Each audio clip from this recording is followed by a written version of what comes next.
South ఇండియాలోనే అతి తక్కువ ధరలకి రత్నాలనందించే ఏకైక సంస్థ 6JVR. నమస్తే, నేను Keshav. Welcome to Suman TV. ఆంధ్రప్రదేశ్లో ఎమ్మెల్సీ ఎన్నికలకు సంబంధించి నామినేషన్ల దాఖలు చేసే ప్రక్రియ మొదలైపోయింది.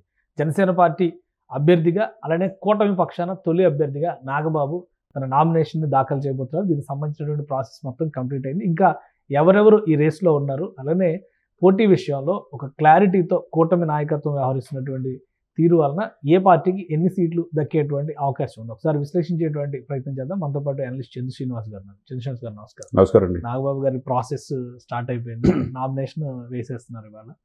సో ఏంటి మొత్తం ఏర్పాట్లు కానీ, దీనికి సంబంధించి జనసేన పార్టీ చేస్తున్నటువంటి ప్రణాళిక ఏ విధంగా ఉంది? ముఖ్యంగా మెగా అభిమానులకి ఒక పండగ ఎప్పుడెప్పుడు, ఎందుకంటే గౌరవ అధ్యక్షుడు ఆయన నాగబాబు గారు ఈ కూటమిని వాళ్ళు ఏ పార్టీలకు వెళ్లకుండా సమన్వయం చేసుకుంటే కూటమికి ఓట్లు పడేట్టు చేయగలిగింది. అదొక బాధ్యత అయితే, రెండోది తన తమ్ముడిని రాజకీయ జీవితం కోసం, తన తమ్ముడు వెన్నంటే ఉండి చివరి వరకు గెలుపు కోసం పరితపించాడు. మూడోది త్యాగాలకు సిద్ధపడ్డాడు. ఆల్మోస్ట్ ఎంపీ అయ్యింది, వదులుకున్నాడు. సరే, సీటు వస్తున్నట్టు పోయింది. చివరికి ఎమ్మెల్సీ అయిపోయి ఎమ్మటే మంత్రిని చేస్తారని అనుకున్నావు. 2-3 నెలలు ఎదురు చూడాల్సి వచ్చింది. చివరికి ఏదైనా కానీ సంతకం పడింది. 10 మంది ఎమ్మెల్యేలు సంతకం పెట్టేశారు.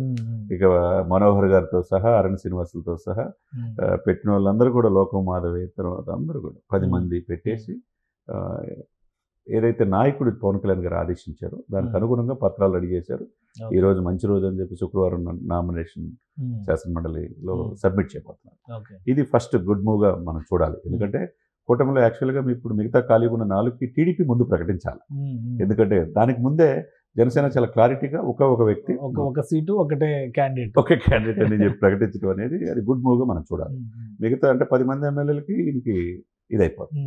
సరే, నెక్స్ట్ స్టెప్ ఏంటి, ఎవరు వస్తారు అనేది అందరూ వెహికల్తో ఎదురు చూస్తున్నారు. పోటీ తీవ్రత ఎక్కువ ఉన్నది. మొదటి నుంచి పార్టీ కనిపెట్టుకుని 3-4 దశాబ్దాలు ఉన్నాళ్ళు టికెట్ ఆశించారు, రాలేకపోయారు. కానీ వాళ్ళ పరిస్థితి ఏంటని చూస్తే పక్కాగా ఇప్పుడు నెక్స్ట్ ప్లేస్లో రాగలదు అంటే కొమ్మాలపాటి శ్రీధర్ అనేది స్పష్టంగా కనపడుతుంది. ఎందుకంటే పెద్ద కురపడి వదులుకున్నాడు, సమస్త భాష ప్రవీణ్కి అక్కడ ఇవ్వాల్సి వచ్చింది. కాబట్టి ఆయన ఆల్రెడీ లోకేష్ బాబు, చంద్రబాబు నాయుడు గారు కలిశారు. కాబట్టి ఆ సీటు పక్కా అనేది స్పష్టంగా అదవుతుంది. లేకపోతే వర్మ గారికి ఇస్తారా లేదా అనేది వర్మ గారు, వంగవీటి రాధాకృష్ణ గారు అనేది ఒక లిస్ట్ వస్తుంది. కాబట్టి వీటిలో సామాజిక సమీకరణ ఏదైనా కానీ వంగవీటి రంగం అనేది ఒక మార్కు ఆంధ్రప్రదేశ్ రాజకీయాల్లో. ఆయన భౌతికంగా లేకపోయినా ప్రతి ఊర్లో ఆయన విగ్రహాలు ఉంటాయి. ఆయన సామాజిక వర్గంలో ఈ కూటమికి 90% పడింది. కాబట్టి రాధాకి ప్రాధాన్యత ఇవ్వాల్సింది. ఎందుకంటే ఎక్కడ ఎమ్మెల్యే కానీ, ఎంపీ మచిలీపట్నం చివరిదాకా అనుకున్నారు. బాలశౌరి గారు వచ్చేసరికి అది కూడా రాలేదు.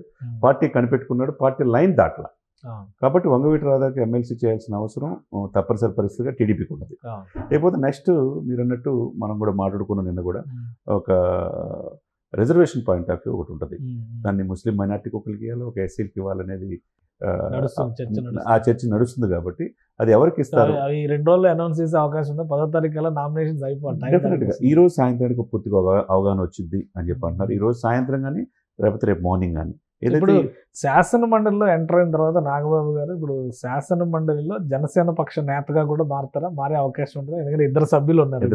హరిప్రసాద్ గారు ఒక్కలే ఉన్నారు కాబట్టి నిన్నటి వరకు సమస్య లేదు. ఇప్పుడు 2 వచ్చారు కాబట్టి శాసన మండలిలో జనసేన పక్ష నేతగా నాగబాబు గారు ఉంటారా? అది చూడాలి. అంటే ఇక్కడ అంటే మంత్రి కూడా కాబట్టి ఆయన ఉండొచ్చు.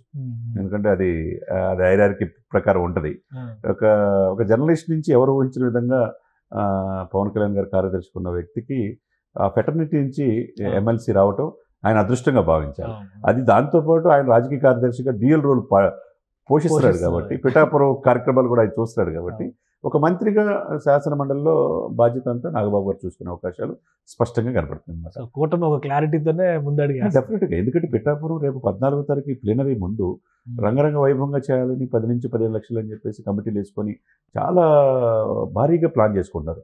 ఇదే సమయంలో ఇది ఉత్సాహం కార్యకర్తలకి, జనసేన మెగా అభిమానులు కావచ్చు, నాగబాబు గారి యొక్క ఏదైతే ఇది ఉందో శాసనమండలి అడుగుపెట్టడం అనేది ఒక చారిత్రాత్మక అవసరం కూడా వాళ్ళకి. ఆ ఉత్సాహంతో ప్లీనరీకి వెళ్ళబోతున్నారు. ఇంకా మన ఉత్తరాంధ్ర నుంచి కూడా చాలా జాయినింగ్స్ ఉన్నాయి.